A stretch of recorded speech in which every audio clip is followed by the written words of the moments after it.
a press release from the University Interscholastic League, the UIL. I'll just read the first line.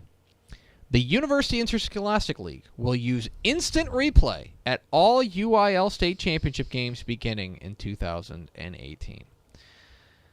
Instant replay at the state championship games coming to you this year. So, first of all, this is not entirely out of the blue. Mm-hmm. We knew that last year they were running kind of a pilot program just to try to, they were setting up a test balloon, and they were saying, hey, let's see how this would work out. Obviously, they didn't utilize it, but they wanted to try the technology, to institute the technology there at AT&T Stadium and see what would this look like. How feasible is this from a high school football perspective? Can we get the technology to work? Because if we can't get the technology to work, then our decision, it doesn't matter. Right. You know, we can all want to live under a chocolate waterfall, but if you can't get a chocolate waterfall to work, then what's the point of even deciding it? They got all systems were go on that, and so they have made the decision, the UIL today, to institute instant replay, use of instant replay at the state championship games in 2018 and beyond. So this will be it'll be by NCAA rules. The UIL reviews expectations or exceptions to the NCAA rules through the UIL Football Rules Committee. The NCAA, they will use NCAA rules for instant replays with two exceptions. One, and this is probably the biggest one, there will be no coaches' challenges. Okay, every review will be initiated by officials in the replay booth. Right. So it will be similar to, think about you're watching the NFL, right? And it's inside 2 minutes where there's no challenges. There's a close play. They buzz down and they go, bzz, hey, let's take a look at this. Yeah. And so then they will go and they will initiate the replay review from there. So you're not going to have high school football coaches with challenge flags out there. I think that's the right call, by the way. I think it's the right call. Introducing a new way to coach a game in the most important time of the year is pretty crappy. I agree with that, and I want to kind of get to what I like and don't like about it, but I agree with you on that.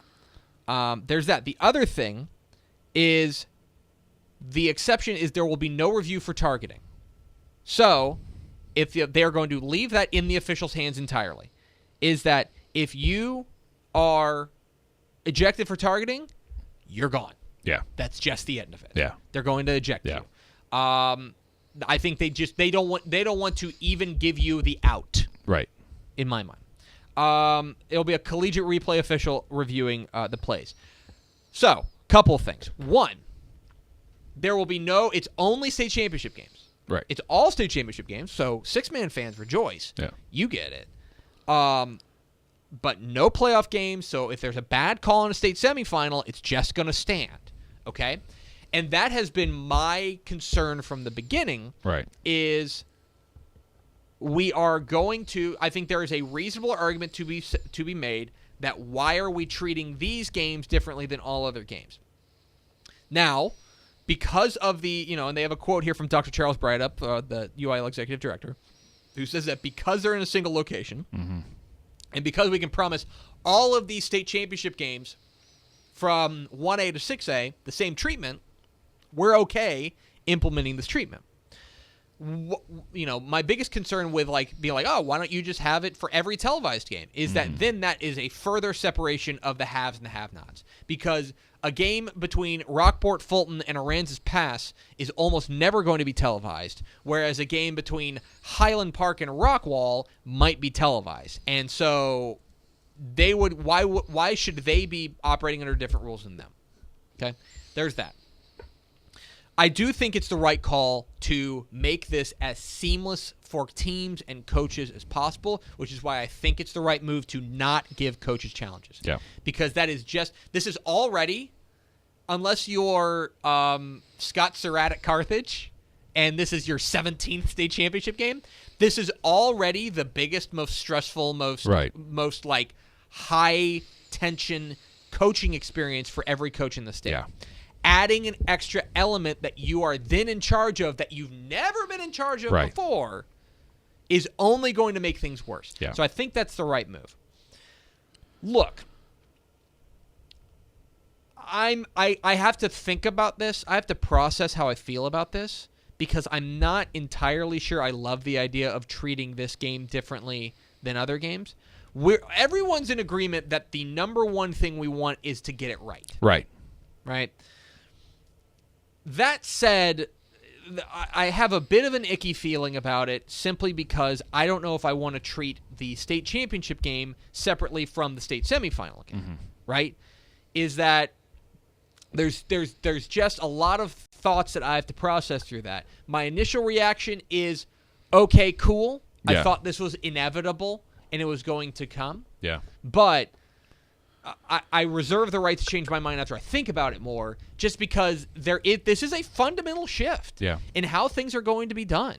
Yeah. And, it's going to be very interesting to see how people are able, how teams react to it. They're already reacting to it's already a different ball game because it's high pressure. Yeah. It's already a different ball game because there are TV timeouts. Yeah. Right? So how do they add this extra element of replay? Yeah. It'll be interesting to see. I think it's the right move. My initial gut reaction is that it's the right move, but I want to do a little bit more thinking on it. 2 points I added to our story on TexasFootball.com this morning. One, look, at the end of the day, I agree with all your points, but if you ask, I always bring up this example because it's always the first one I think of. If you ask the Westlake fans from 2009 if they would have liked to have replay when Euless Trinity got a touchdown for a play they clearly didn't have possession of a football of, they're like, it's okay, change the game. We want the title. 2, the interesting thing I think about this is, I don't think it'll make a big difference, but it might, is if you're a venue that wants to hold future state championships now, you got to be able to support this without any issues. You're right. And I don't know how much of an issue that'll be. It may not be an issue at all for any of the venues that are trying to get the games, but I think it's interesting. To me, look, let's all agree that the only 3 venues that are in play, like they're going to play them indoors. They're always going to play them indoors, okay? Yeah. They're going to play the state championship games indoors. That's just, if you don't like that, take it up with UIL. Right.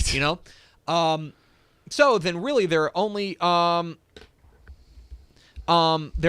3 places like that. Yeah. Hold on. JJ Resendez is texting. He's wondering why we aren't calling him yet. Okay, so there are only 3, right? Yeah. It's NRG Stadium in Houston. It is the Alamo Dome, and it's AT&T Stadium. Yeah. Okay, those are the only 3 domed stadiums. Yeah. So, if you're going to do that, NFL Stadium, and College Stadium, where they have to have replay. Yeah. As part of UTSA, the question is it supported in those instances, especially like the Alamo Dome, is it supported by the conference and the college team, or is it part of the infrastructure of the stadium? That's what I'm kind of curious about. That's the question. Right. And so we will find that out. Yeah. Is going to be very interesting. Obviously, this only comes about because it is televised, right? And so there's a lot of moving parts here, and it's a brave new world here for Texas high school football. Yeah. Instant replay coming to the state championship games. I'm very interested in talking with coaches about what they think. Yeah. Because what I think is fine, but is ultimately meaningless. Right, exactly. They're always the ones with the better opinions. Dane James asked, "Who decides what's reviewed?" He came in late. Obviously, it's going to be a booth review. Coaches won't be throwing flags. Yes. The follow up to that, Robert Wolf asked, "If this goes smoothly, do you think they'll implement it for the season or the playoffs soon?" I can't imagine. There's no way to booth review at a third round playoff game. There just isn't. There's no way to booth review at a third round playoff game in 2A. Right. Okay. Right. Across the board, there's just you may be at one stadium in 2A where they can do it, but there's just not enough. Right. So. Unfortunately, a Clyde game is never going to have cameras at it. Yeah. You know what I mean? And so you've got to, if you're going to roll out instant replay, you have to roll it out uniformly. Yep. Is that a word? Uniformly. Yes. Uniformly. Yeah. Yeah. You have to roll it out for everybody. And as a result, the only place that that the UIL has control over it to roll it out in a uniform manner is at the state championship games. So it's a brave new world. Let us know what you think in the comments. It's going to be interesting. Instant replay coming to Texas high school football in the state officials in the booth reviewing it. Yeah. I guess, are they going to assign? The one thing we should ask them is who they're going to assign. Is it going to be from different chapters? Are they going to be college replay officials? It says that it's collegiate replay officials. Okay. So it'll probably be a Big 12 guy. Big 12 person, or or somebody like Yeah. that. So if you love the Big 12 officials, boy, do I have good news for you.